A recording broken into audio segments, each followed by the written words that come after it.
¿Y por qué no se trajeron los audios? No lo sabemos. La Fiscalía consideró que quedan más bonitos en el almacén de evidencia que en el juicio oral. Buenas tardes. A los 12 días del mes de diciembre del año 2025, siendo las 2:08 de la tarde, el Juzgado 51 Penal del Circuito con Función de Conocimiento de Bogotá se constituye en audiencia de continuación de juicio oral dentro del radicado 11 por el presunto delito de concusión. Para constancia del registro, se le solicita a las partes e intervinientes su presentación. Gracias. Ha verificado el despacho la asistencia de las partes necesarias para llevar a cabo el acto procesal que nos convoca. Esto es la continuación del juicio oral. Para escuchar los alegatos de conclusión de las partes, tiene el uso de la palabra el delegado de la Fiscalía. Gracias, su señoría. En calidad de fiscal delegado, procedo de conformidad con el artículo 443 del Código de Procedimiento Penal a presentar los argumentos de la Fiscalía solicitando respetuosamente se profiera sentencia condenatoria contra el señor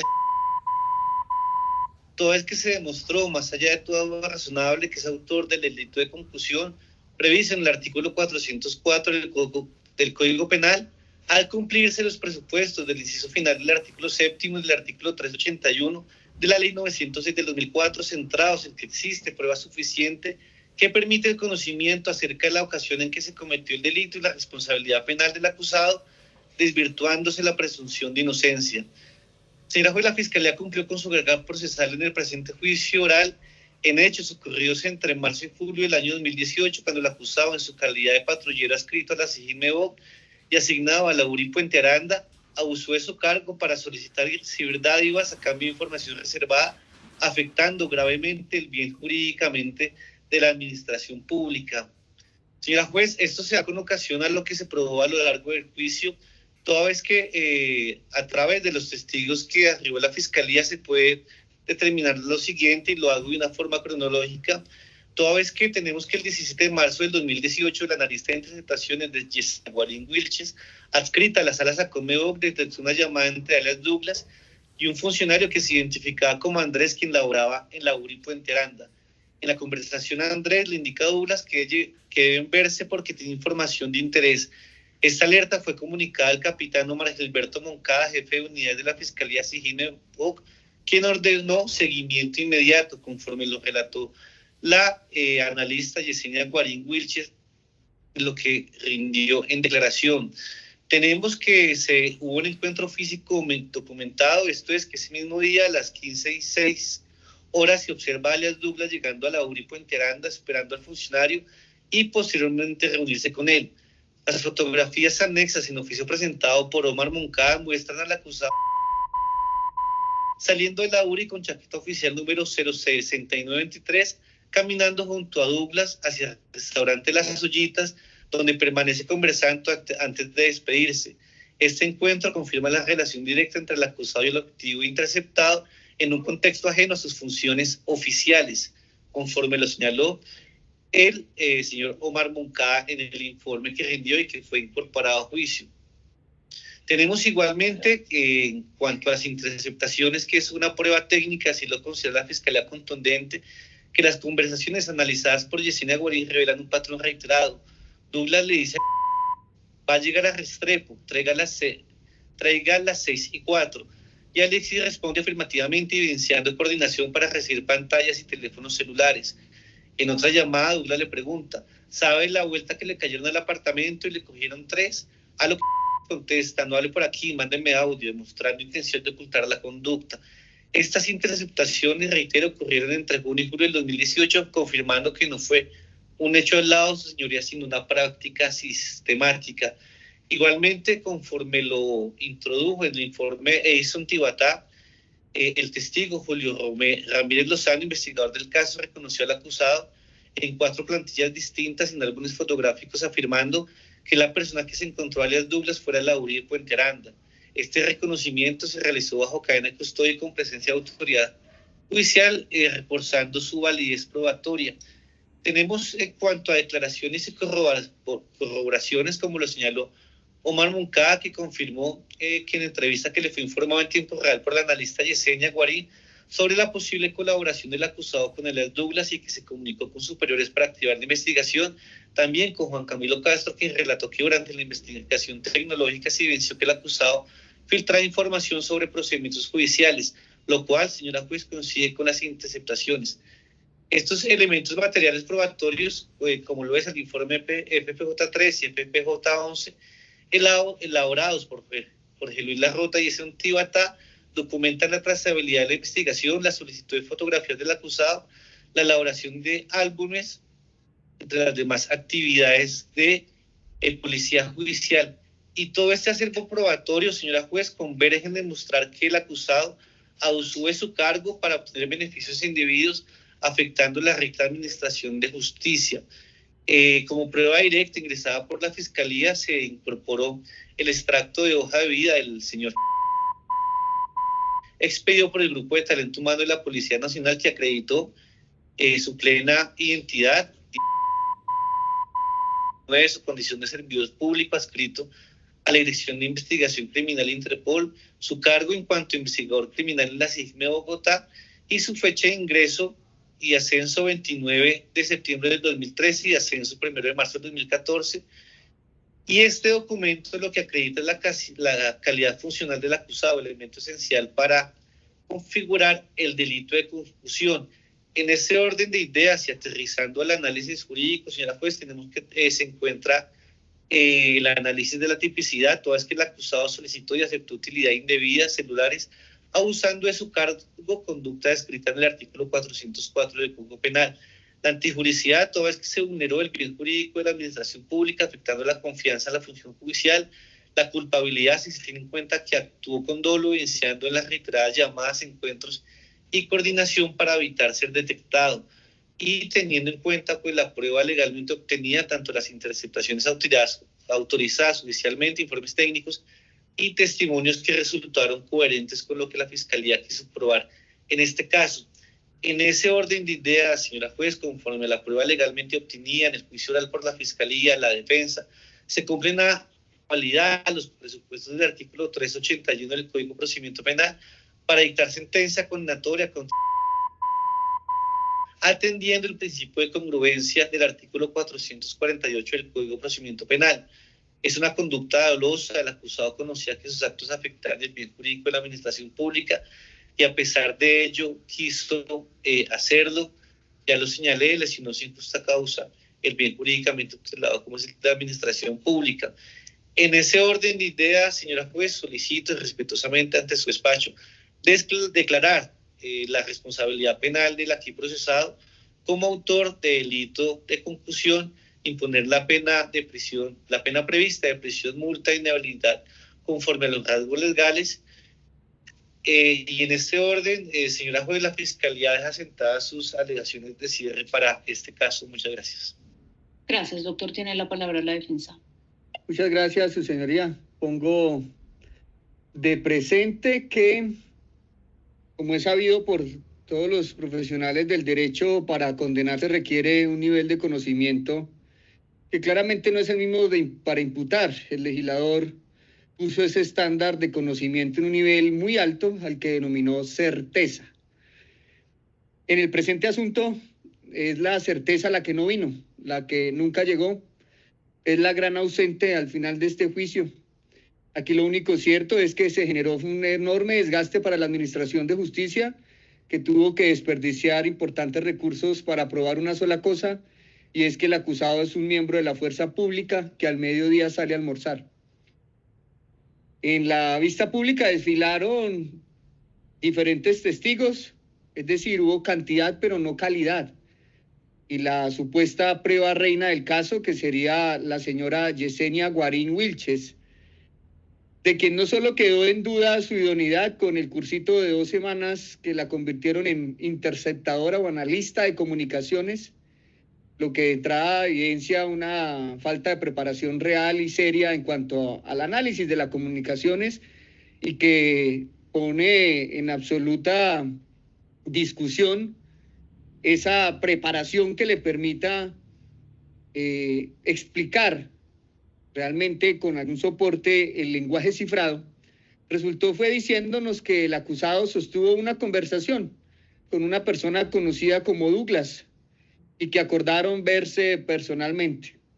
Sin embargo, se intentó hacer ver eso a puro discurso que Douglas era una persona que se dedicaba al comercio de celulares hurtados, lo cual no se soportó con ningún medio de conocimiento en el juicio, al punto que aunque se dijo que esa persona habría sido supuestamente judicializada tiempo atrás, nunca se trajo a juicio al menos una providencia que diera cuenta de eso. Es más, no conocimos nunca siquiera si esta persona Douglas realmente tenía o no antecedentes judiciales relacionados con esa presunta conducta de celulares que se pretende señalar por vía de rebote a la persona que represento. De hecho, no llegó a juicio ni siquiera copia de una denuncia que diera cuenta de la existencia de una de esas conductas imaginarias relacionadas con equipos de comunicaciones. Por el contrario, se ventiló fue en juicio que existió una supuesta conversación que habrían sostenido el acusado y Douglas, en donde, según lo consignado en un informe, hablaron fue de la compra de un par de camisas. Y aquí me detengo en esa supuesta conversación para resaltar dos aspectos de suma importancia. Primero, que es necesario aplicar lo que tiene que ver con la sana crítica y es revisar aspectos de lógica y aspectos de las reglas de la experiencia, en donde es de conocimiento público que los policías de la SIJIN suelen trabajar sin uniforme, a excepción cuando tienen operativos y se ponen la chaqueta fluorescente, pero por lo general trabajan de civil. Es decir, que no usan uniforme y que no pueden tampoco ir vestidos como quieran, es decir, no pueden ir con la camiseta del Deportes Tolima, ni pueden andar en esquelético. Lo más normal es que tratándose de un hombre y de una entidad del Estado, lo hagan en camisas, lo que significa que si existe o no una conversación relacionada con que alguien le dice a otra persona que le vende una camisa, eso sería algo muy normal. Dos, el segundo aspecto, que la conversación, me he referido a ella como supuesta, y es que sigue siendo supuesta, señoría, porque la Fiscalía no hizo lo básico en este asunto, que era al menos ponerle a escuchar a usted el audio, para que fuera usted misma la que en ejercicio de ese análisis y de la sana crítica hiciera el ejercicio fundamental de oír esas voces, analizar el contexto de la conversación, saber si fueron recochas, si fueron invitaciones a almorzar propia de dos hombres con una amistad un poquito con ingredientes adicionales, que es algo que no está prohibido para gustos los colores, o si se trató de un ambiente simplemente de índole comercial, como el que yo entendí, no con el audio, sino con los resúmenes que vino a hacernos la persona de los 2 meses de capacitación. Es decir, que ni usted ni yo, señoría, sabemos si realmente esa conversación realmente existe, porque ni usted ni yo escuchamos nunca esos audios. Entre otras cosas, porque los mismos jamás fueron tan siquiera descubiertos, como se alegó oportunamente en la audiencia preparatoria. Por lo tanto, hablar de existencia de prueba técnica es un sofisma. ¿Y por qué no se trajeron los audios? No lo sabemos. La Fiscalía consideró que quedan más bonitos en el almacén de evidencia que en el juicio oral y prefirió transitar por el camino fácil de traer a quien hizo un informe que dice que además lo que puso allí, lo que escribió, es un resumen. Es decir, alguien con un curso de 2 semanas considera qué era lo que querían decir los interlocutores y se supone que todos tenemos que creernos el cuento de que se trataba de un hecho de corrupción, lo cual es imposible porque, insisto, textualmente la declarante refiere que lo que consignó en aquel informe no es ni siquiera una transliteración, sino que es, comillas, un resumen corto, comillas, lo que no permite entonces darle esa calificación de prueba técnica. Esa manifestación de los resúmenes del analista de comunicaciones que solo ella escuchó, nadie más, no tienen respaldo en ningún otro medio de conocimiento. ¿Por qué? Porque la Fiscalía entonces no pudo probar su teoría del caso acudiendo a una eventual corroboración periférica, porque con la corroboración periférica le fue peor que con la misma testigo. Es decir, que puedo concluir que la Fiscalía no pudo probar su teoría del caso, ni siquiera a pensar de contar con una especie de ayuda tácita que le dio el juez anterior de este caso, Gabriel Felipe Ramírez Hernández, que en lo que puede verse en los registros con una improvisación total al momento de dirigir la audiencia, se inventa una nueva técnica de juicio en la que en un claro desconocimiento de que es una pregunta complementaria, habilitó monólogos a los testigos para que al final de su intervención forzaran una visión de existencia de una negociación de fuga de información de la URI, pero aún así, con esa ayudita extra, Para infortunio de mi contraparte, ni jugando con la cancha inclinada se pudo resolver el misterio de cuál fue la supuesta información filtrada que generó la vinculación al proceso. Es decir, que se sigue hablando de que se filtraba información y no se supo nunca cuál. Me quedé esperando ese dato, finalizó el juicio, no nos enteramos de qué se filtró. Fue la copia de una noticia criminal, que sabemos que además no tiene reserva.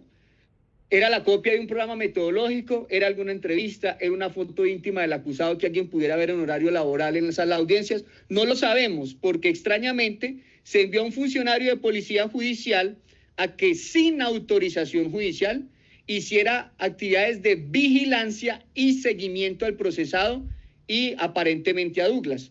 Pero el gran hallazgo del megafuncionario de la SIJIN fue recaudar el nombre del restaurante. Ese fue el gran aporte a juicio oral. Decir que básicamente el procesado está en la olla, o bueno, está en la ollita, porque así fue que se determinó, se llamaba el restaurante, la ollita.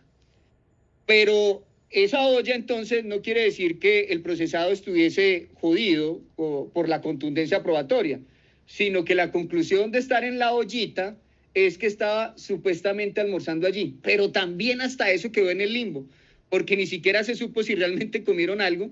Pues insisto, el funcionario se queda en la parte de afuera tomándole fotos a las paredes del local y a personas de espalda que no permite entonces percibir al menos características físicas, y por lo tanto no se observa tampoco tan siquiera el intercambio de algún tipo de documentación, de un supuesto pago de dádivas, de la entrega de algún equipo celular o alguna contraprestación o similares, al punto que no se ve siquiera en esas imágenes de vigilancia y seguimiento que al menos hayan compartido una servilleta o una menta para bajar la llenura del almuerzo.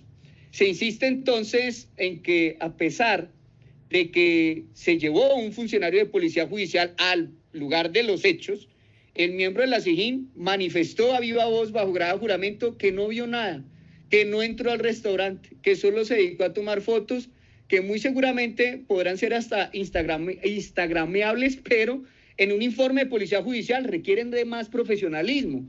Ameritan que al menos en los pies de página se señalen las horas que evidencien la secuencia de las mismas, pero como no lo hizo, en juicio oral tuvo que pasar pena, dedicarse a decir que no sabe ni a qué horas tomó las fotografías. Pero peor aún, Julio Ramírez Lozano, como experto en policía judicial, reconoce que hasta tuvo contacto con los videos del restaurante antes de la elaboración del informe, es decir, videos de la parte interna. Sin embargo, aún a pesar de ello, no pudo dar fe de alguna información o de algún dato que haya ocurrido dentro del restaurante, lo que explicaría por qué nos vinimos a sorprender en pleno juicio oral de la existencia de ese presunto material fílmico que ni siquiera fue descubierto. Tanto es así que nos enteramos en el juicio porque ni siquiera en el escrito de acusación está relacionado.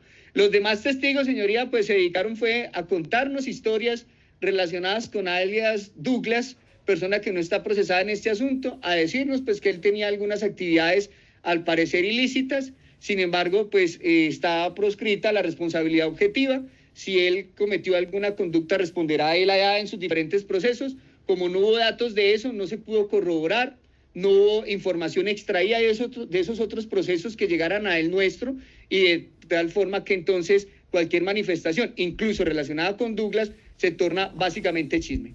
Bajo esos derroteros de carencia absoluta de prueba, se hace imposible entonces emitir una diferente al absolutorio, que le pido sea la que se expida por parte de su despacho, señoría, ya que es demasiado notoria la falencia demostrativa, al punto que no quedó demostrado ni siquiera la existencia de un delito. Y por ende no se puede realizar un análisis de responsabilidad frente a una conducta típica, entre comillas, que nunca existió. Esa es la conclusión de la defensa, señoría. Muchas gracias. Gracias, doctor. ¿Réplica de la Fiscalía? Y su señoría, la Fiscalía va a hacer réplica frente a los cuestionamientos de la defensa que plantea sobre el testimonio del analista Yesenia Guarín Wilches. La Fiscalía considera necesario precisar lo siguiente. Y la señora Yesenia Guarín no es una testigo cualquiera, es analista de la Sala de Interceptaciones ACOMEBOC, con funciones específicas en el manejo de interceptaciones autorizadas judicialmente. Su interceptación se enmarca en la legalidad en protocolos estrictos de cadena de custodia, lo que garantiza la autenticidad de la información que aportó. Si bien acá el doctor Daniel ha señalado que hizo un cursillo de 2 semanas, lo cierto es que pues ese es el tiempo determinado en que se acredita pues el espacio de ser analista, y no seríamos nosotros quienes si en esas 2 semanas se puede o no determinar si es buena o no es su labor. Lo cierto es que es la duración del curso y la importancia también frente a los cuestionamientos de su competencia, su función técnica, es de resaltar su labor, porque dar origen a la investigación fue precisamente su labor técnica la que permitió detectar la comunicación inicial entre Alias Douglas y el funcionario identificado como Andrés, hoy acusado.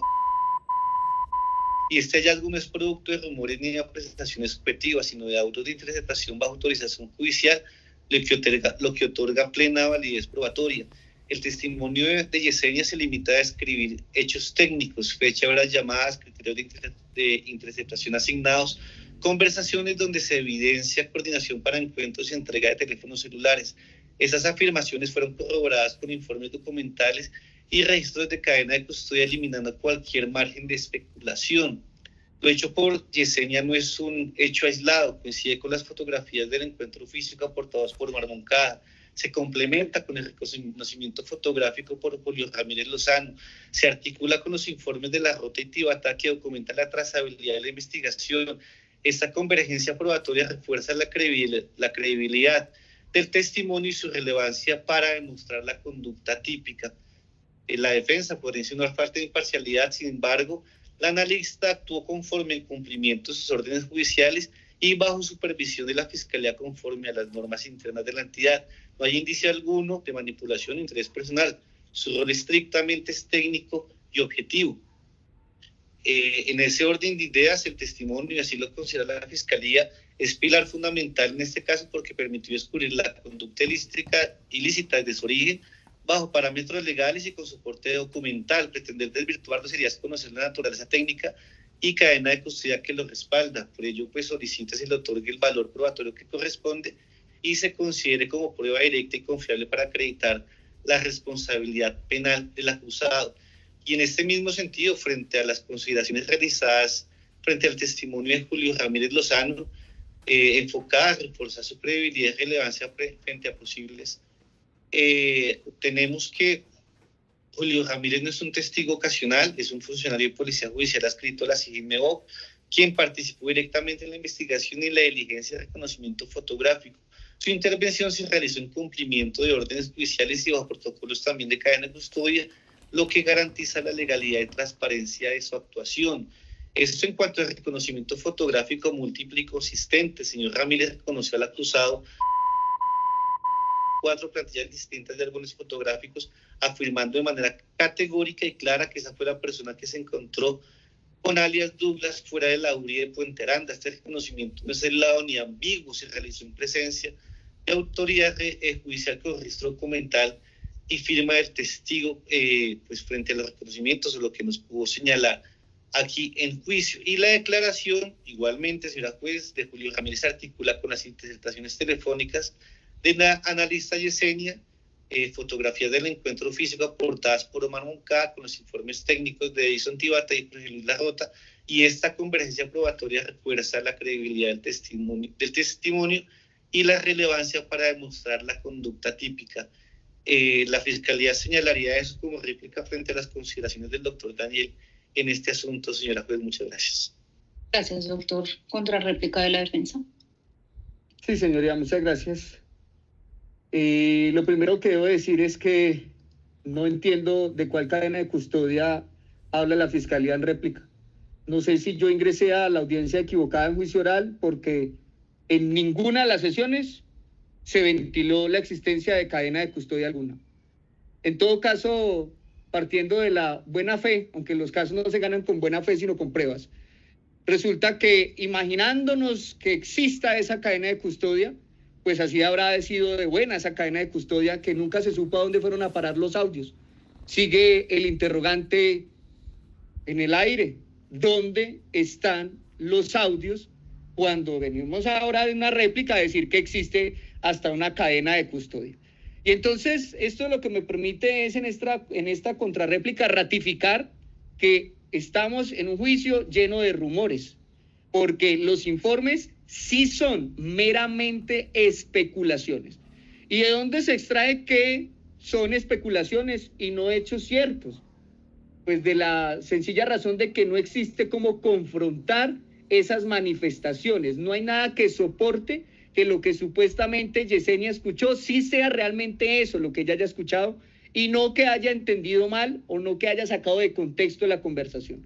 Lamentablemente, en esas 2 semanitas del cursito que realizó, si es que lo hizo, porque tampoco en esa acreditación no me correspondía a mí, le corresponde a la Fiscalía, acreditar su testigo. Yo no vi la exhibición de ningún soporte académico que permitiera realmente confirmar que la persona realmente tuviera la idoneidad. Nos dijo que lo había realizado, en qué entidad la capacitó del ministerio, de las TICs, será qué entidad avaló ese, que era un pregrado, un posgrado, era un programa técnico, qué era, quién le dio el certificado, la persona que la certifica realmente era la idónea para eso, o pasará como algunos casos, bueno, quisiera nombrar alguna universidad, pero se graduó en la San José. No lo sabemos. Aquí lo que queda claro es que la persona se dedicó a opinar. ¿Y por qué digo que se dedicó a opinar? Porque ni siquiera le enseñaron en esas 2 semanitas a que al menos transliterara aquello que era tan contundente que estaba escuchando para que la señora jueza al momento de tomar una decisión leyera eso transliterado y de pronto de esa manera hasta le crea. Pero sin embargo no se le permitió a la señora jueza escuchar esos audios y por lo tanto la judicatura en este momento, en este estado del proceso, no puede siquiera confirmar si realmente esos audios existen y si existen, si dicen lo que dicen. Entonces, por lo mismo, pues frente a la credibilidad que se está demandando de esta persona, pues se señala que la misma se construye sobre la cadena de custodia. Y la pregunta es ¿cuál? ¿Cuál fue el rótulo? ¿Quién firmó el rótulo? ¿Qué fecha tenía? ¿Quién halló, recolectó, embaló? No lo sabemos, de eso nunca se exigió un juicio oral, pero ahora en sede de réplica aparece que existe una cadena de custodia. Me acabo de enterar de eso. En lo que tiene que ver con el testigo Julio, es que esta persona, entonces la credibilidad se da porque hizo un reconocimiento fotográfico. Pues en la réplica no era para traer elementos nuevos, pero ya que la Fiscalía lo tocó, resulta que no, muy difícil eso debe ser para un policía judicial, un policía de la SIJIN, coger una foto y decir, este es mi compañero. Pues claro, que trabajan juntos.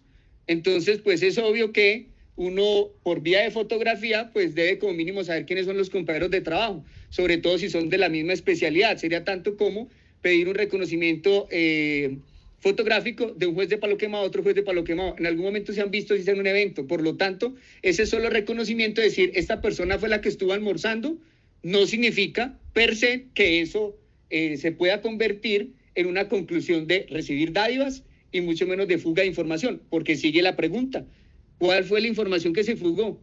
¿Cuál fue la dádiva? Desde el curso 90 de los oficiales, donde aprendió con casos reales,